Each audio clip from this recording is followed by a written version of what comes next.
विदा किया जा पाई थी मंगेश यादव घर परिजनों से मुलाकात हुई, क्या कुछ? देखिए, मंगेश जी के फैमिली से मुलाकात हुई। माँ तो सिचुएशन में भी नहीं है कि अपनी बातों को रख सकें, बातचीत कर सकें। उनकी बहन से बात हुई और सारी वारदात उन्होंने बताई कि किस तरीके से रात के 2 बजे दबिश दी गई, उसे मार पीट के यहाँ से सुल्तानपुर की पुलिस उठा करके लेके गई। घर में भी उन्हें कुछ भी नहीं मिला, उन्होंने सब कुछ उठा पटक कर लिया। उनकी माँ को, बहन को भद्दी भद्दी गालियाँ दी उन्होंने। उनके फादर भी नहीं थे और इस स्थिति में वो उनके बेटे को लेकर के चले गए और ये आश्वासन के साथ गए और धमकी भी देते हुए गए कि हम जा रहे हैं पूछताछ के लिए। आश्वासन दिया और साथ ही साथ ये धमकी दी कि अगर किसी को बताया तो हम उसे मार डालेंगे। डर के मारे उस माँ ने और बेटी ने किसी को कुछ भी नहीं कहा, ना अपने रिश्तेदारों को, ना आसपास में। और उसके बाद जस्ट 2 दिन बाद सुबह पुलिस आती है और डायरेक्टली एक माँ को बताती है कि तुम्हारा बेटा मर गया है और जा कर के उसकी तुम जो है बॉडी देख लो, पहचान कर लो। तो ये दर्शा रहा है कि सरकार जो है कितनी निर्मम हो गई है और किस तरीके से बिना अपराध की पुष्टि हुए, बिना ये जाने कि सच में कौन जिम्मेवार है, सिर्फ़ और सिर्फ नो टॉलरेंस, ज़ीरो टॉलरेंस की बात कर रही है और 21-21 साल के लोगों की एनकाउंटर कर रही है। आज युवा बेरोज़गार तो पड़ा ही है, दूसरी तरफ सिर्फ जौनपुर की बात नहीं, पूरे उत्तर प्रदेश की बात हो रही है। क्राइम रेट्स क्यों बढ़ रहे हैं? आपकी सरकार के, आपके एनसीआरबी के आंकड़ों के हिसाब से क्राइम रेट्स क्यों बढ़ रहे हैं? क्राइम रेट्स इसीलिए बढ़ रहे हैं क्योंकि एक गरीब परिवार का बच्चा, चाहे वो एक दलित परिवार का हो, अदर बैकवर्ड परिवार का हो, उसको रात के 2 बजे उसके घर से, दरवाजे से आप दबोच करके एक माँ के सामने, एक बहन के सामने लेकर के चले जाते हो, जिसके ऊपर पहले के कोई बड़े अपराध भी नहीं हैं, उसे आप गैंगस्टर बना देते हो, उसे आप एक बहुत बड़ा गुंडा बना देते हो और रातों रात उसका एनकाउंटर कर देते हो। जब इस तरीके की वारदातें होती रहेंगी और बच्चों को जिस प्रकार की शिक्षा देनी चाहिए वो नहीं मिलेगी, जिस तरीके के रोज़गार देने चाहिए वो नहीं मिलेंगे, वो अपलिफ्टमेंट नहीं होगा, तो कोई भी एक गरीब परिवार का बच्चा क्या करेगा? वो मजबूर हो जाएगा गलत काम करने में, क्राइम करने में। यहाँ उन्होंने फिर से उसी चीज़ को दोहराया है। एक गरीब मासूम परिवार से उनका बेटा, इकलौता बेटा छीन लिया बिना पुष्टि किए। हमारा संविधान है, हमारा लोकतंत्र है और वो डिसाइड करता है कि उसने क्राइम किया था, नहीं किया था। प्रॉपर जुडिशरी के तहत उसकी जो भी अगर उसका क्राइम प्रूफ होता तो उस पर जो भी जजेस के थ्रू आदेश आते, जो भी उसका क्राइम होता उसको सज़ा मिलती। लेकिन इस तरीके से 21 साल के बच्चे को आपका इनकाउंटर कर देना बाकी युवाओं के दिमाग पे भी एक बहुत ही गलत मैसेज दे रहा है और ये दे रहा है कि आज इस सरकार में ना तो युवा की सुनवाई है, ना दलित की सुनवाई है, ना आपके पिछड़े वर्ग की सुनवाई है, ना किसी महिला की सुनवाई है और सबसे बड़ी बात, जो किसान है उसकी तो बिल्कुल भी सुनवाई नहीं है। अगर वो गरीब है तो गरीब के जान की कोई कीमत नहीं है सरकार में। मैम, समाज में बहुत बड़े बड़े खूंखार अपराधी हैं, चाहे रेपिस्ट कहें, चाहे हत्यारा कहें, समाज में घूम रहे हैं। बट एक चोर को कहें, तथा कथित चोर को इस तरह से मौत के घाट उतार दिया जाता है। इस पे आप क्या कहेंगे? मैं सिर्फ ये कहना चाहती हूँ कि जो बड़े बड़े चोर हैं, माफिया हैं, गुंडे हैं, उनको सरकार का और सत्ता का जो है संरक्षण मिला हुआ है। वो उनके बगल में बैठ करके उनके साथ खाना खा रहे हैं और जो हमारे गरीब तबके के लोग हैं उन्हें गलत धाराओं में गैंगस्टर बना करके अंधेरी रात में ले जा करके एनकाउंटर किया जा रहा है। जो प्रशासन की तरफ से मैम सीसी फुटेज वायरल किया गया है उसमें बताया जा रहा है कि मंगेश ही है। देखिए, मेरा ये कहना है कि अगर मंगेश था तो मंगेश अपने घर के आंगन में सो रहा था। आप उसको पकड़ भी चुके थे, उसको ले जा चुके थे।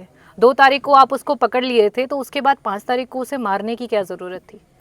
जो हमारा लोकतंत्र है, जो हमारी जुडिशरी है, उसके हिसाब से उसका निर्णय होता। जो हमारे संविधान के तहत सही होता उस पर निर्णय होता कि एक अगर 21 साल के बच्चे ने कुछ गलत किया है, चाहे वो चोरी की है या जो भी किया है, तो उस पर वो हमारे लोकतंत्र के थ्रू निर्णय होता।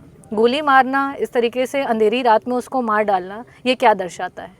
ये सिर्फ और सिर्फ गुंडागर्दी दर्शाती है। आज जो रक्षक हैं वही भक्षक बन चुके हैं। अभी तक पोस्टमार्टम रिपोर्ट भी परिजनों को नहीं सौंपा गया है, तो क्या लगता है क्यों हिलाहवाली कर रही है पुलिस? क्योंकि सरकार उसमें मैनिपुलेशंस कर सके, क्योंकि उसे मैनिपुलेट करना चाहते हैं। मैम, अगर वो शो करेंगे कि एनकाउंटर में वो भाग रहा था तो ज़्यादा से ज़्यादा उसके पैर में गोली मारनी चाहिए थी। सर पे 2 गोलियां उनके फादर बता रहे हैं, उसके अलावा बॉडी में टोटल 6 गोलियां लगी हैं। तो उसका कारण उन्हें पुष्टि भी तो देनी पड़ेगी कि उन्होंने क्यों इतनी गोलियां चलाई। तो इसी वजह से वो पोस्टमार्टम जो रिपोर्ट्स हैं उसमें वो डिले कर रहे हैं। मैम ये कैसे लगता है इन लोगों को कि जैसे यहाँ से उठा के ले गए, फिर उनके दिखा रहे हैं बंदूक मिला, गाड़ी भी मिली, ये सब कैसे? गाड़ी चोरी की है, वो भी कादीपुर की है गाड़ी, जिस गाड़ी से मंगेश भाग रहे थे। कैसा लग रहा पूरा षड्यंत्र लोगों का? एक तो देखिए, बनावटी होता है, एक प्राकृतिक होता है। आपके सवाल स्वयं उस चीज़ को बता रहे हैं कि आप लोग भी इस बात से कहीं से भी संतुष्ट नहीं हैं कि वो जो भी बता रहे हैं वो सच है। और साथ ही साथ जनता, इर्द गिर्द ग्राम सभा के लोग जिनसे भी बातचीत हुई है, सब ये बता रहे हैं कि ऐसा पॉसिबल नहीं है। जितनी बड़ी वारदात को इन्होंने दिखाया, जो घटनाओं को दिखाया, और 21 साल की उम्र के लड़के के अनुसार उनके फादर ने भी वो पुष्टि करी कि वो उनको लेकर के गुजरात में थे, उनके साथ था उनका बच्चा। उसके बाद अभी कुछ महीनों पहले आया है और अचानक से इतनी बड़ी घटना को अंजाम दे देना। क्या लगता है कि लोकसभा चुनाव का हार का ठुकरा फोड़ रहे हैं लोगों पर? देखिए, लोकसभा चुनाव से पहले भी ऐसी चीज़ें हुई हैं।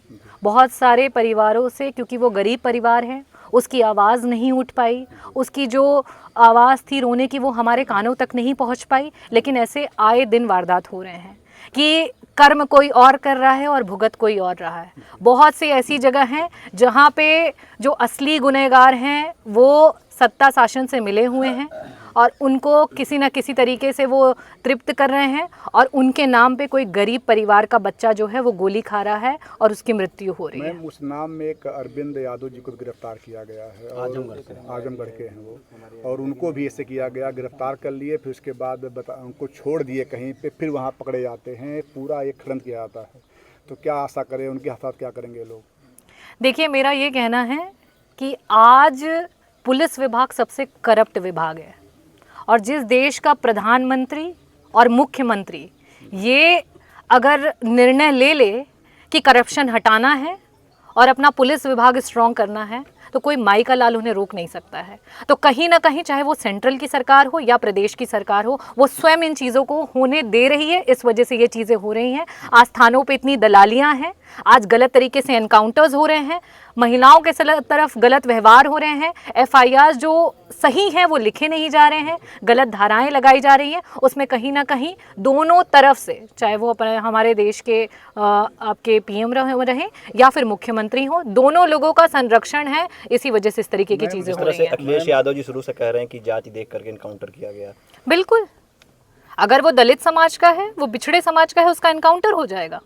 लेकिन वो अगर किसी अन्य जाति का है तो उसमें ये सारी चीज़ें नहीं आपको देखने को मिलेंगी। आप न्यूज़ देखिए, आप लोग तो न्यूज़ रिपोर्टर्स हैं, देखिए पिछली वारदातें जितनी हुई हैं उसमें आप जाति के अनुसार देख लीजिए कि किस समाज के लोग हैं जिनको गोलियां मारी जा रही हैं, जिन्हें बिना किसी प्रूफ के घोषित कर दिया जा रहा है कि ये क्रिमिनल होगा, ये चोर होगा, ये रेपिस्ट होगा, ये मर्डरर होगा। बिना किसी सबूत के आप उनको घोषित करके उन्हें मार डाल रहे हैं। योगी जी कह रहे हैं कि अपराधी है तो फिर मुठभेड़ होगी तो इनकाउंटर होगा।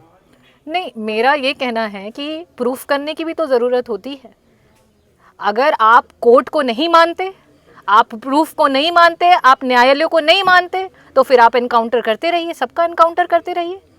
और अगर आप चाहते हैं कि देश में लोकतंत्र जिंदा रहे, तो अगर इस तरीके की कोई भी चीज़ें हो रही हैं तो उसकी पहले पुष्टि होनी चाहिए। वो उसमें लिप्त था या नहीं था, उसके प्रॉपर रिकॉर्ड होने चाहिए और न्यायालय में जाना चाहिए और जज डिसाइड करेंगे कि उन्हें क्या होगा। अगर उन्हें फांसी भी होनी है तो वो जज डिसाइड करेंगे। आप उन्हें गोली मारने का आपको अधिकार नहीं है। कल परिजनों ने मुलाकात की अखिलेश यादव जी से, क्या कुछ परिजनों ने बताया, क्या और क्या कुछ आपको जानकारी मिली? अखिलेश जी किस तरह से परिवार की मदद करने को कह रहे हैं? जी देखिए, मंगेश का जाना पूरे समाज के लिए और मुझे लगता है युवाओं के लिए एक बहुत ही ऐसा मैसेज है, दिल दहलाने वाला मैसेज है। क्योंकि जो परिवार वाकई आज की महंगाई से त्रस्त हैं, जिनको एक समय का खाना खा करके आधी पेट खा करके सो रहे हैं, उनके बच्चों के दिमाग में बहुत तरीके के ख्याल आते हैं। लेकिन जब वो इस तरीके की वारदातों को देखते हैं तो उनका मन और टूट जाता है। उन्हें लगता है कि हम अच्छा करके क्या कर रहे हैं जब हमारे साथ ही गलत हो रहा है। इन परिस्थितियों में हम धन्यवाद करना चाहेंगे समाजवादी पार्टी राष्ट्रीय अध्यक्ष जी को कि वो युवाओं के साथ खड़े हैं, गरीब परिवार के साथ खड़े हैं और किसान परिवार के साथ खड़े हैं। उन्हें पूरा भरोसा दिया है कि आर्थिक तरीके से पूरी आपकी मदद की जाएगी और जो मंगेश के साथ हुआ उसके लिए CBI की जांच के लिए भी बात की जाएगी और इंसाफ दिलाया जाएगा। बीजेपी के लोग कहते हैं जब भी किसी अपराधी के ऊपर कार्रवाई होती है सबसे ज़्यादा पीड़ा जो है समाजवादी पार्टी को होती है। देखिए, ये भी पाले हुए गुंडे हैं।